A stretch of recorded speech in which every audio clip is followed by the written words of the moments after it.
गोर लागै छी सब गोटा के।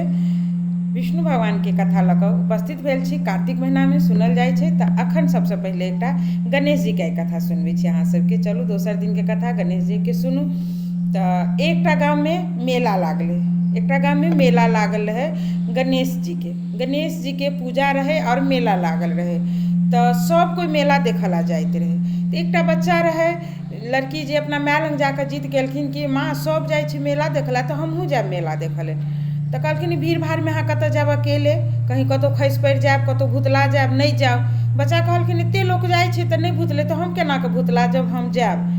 तऽ हुनकर माँ घर से नहीं निकलैत रहथिन तऽ ओ की केलखिन, 2टा लड्डू, गणेश जी के पूजा में जाइ छै तऽ 2टा लड्डू और पानि देलखिन। कहलखिन जाउ एकटा लड्डू गणेश जी के खुआ देबनि आ पानि पिया देबनि, आ एकटा लड्डू आ जे पानि बचत से अहाँ अपने खा लेब और मेला घुमि कऽ चलि आयब।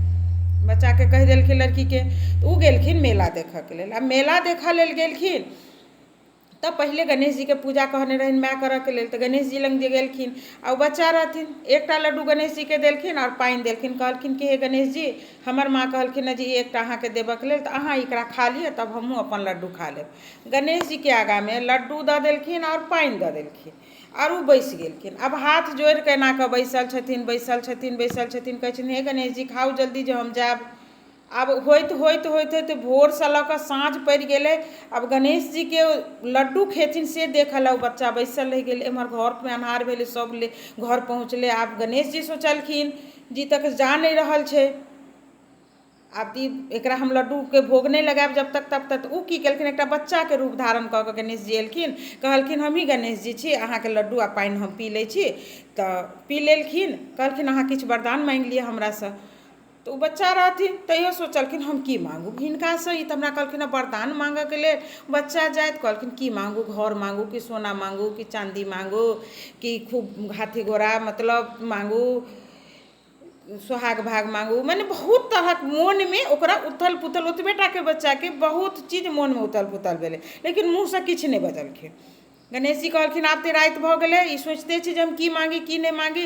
कहलखिन अहाँके लड्डू आ पानि तऽ हम पी लेलहुँ, लड्डुओ खा लेलहुँ, अहाँ आब घर जाउ, अहाँ जे चीज सोचने हैब सब चीज अहाँके भेट जायत। ई बच्चा जाइत अपन घर चलि एलखिन। घर एलखिन राति भऽ गेलै। माय कहलखिन अहाँ एते राति कतऽ छलहुँ हँ। कहलखिन जे हम लड्डुए नहि खाइ छलखिन गणेश जी लड्डू खेलखिन हँ तब हम एलहुँ हँ। एतबे बजिते मातर हुनकर घर जे रहनि टुटली मरैया से कोठा सोफा भऽ गेलनि और हुनका घर में सब चीज से सुख समृद्धि सब भरि गेल। जतेक चीज ओ सोचने रहथिन सब चीज हुनका घर में भरल भऽ गेलै। तऽ एहिके लऽ कऽ कहू जय गणेश भगवान की जय, विष्णु भगवान की जय। गणेश भगवान जे ओहि बच्चा के देलखिन सबके दे, जे कार्तिक स्नान करैत और जे ई कथा सुनैत तिनका सबके गणेश भगवान सब चीज पूरा करथुन। बोलिए गणेश भगवान की जय, विष्णु भगवान की जय।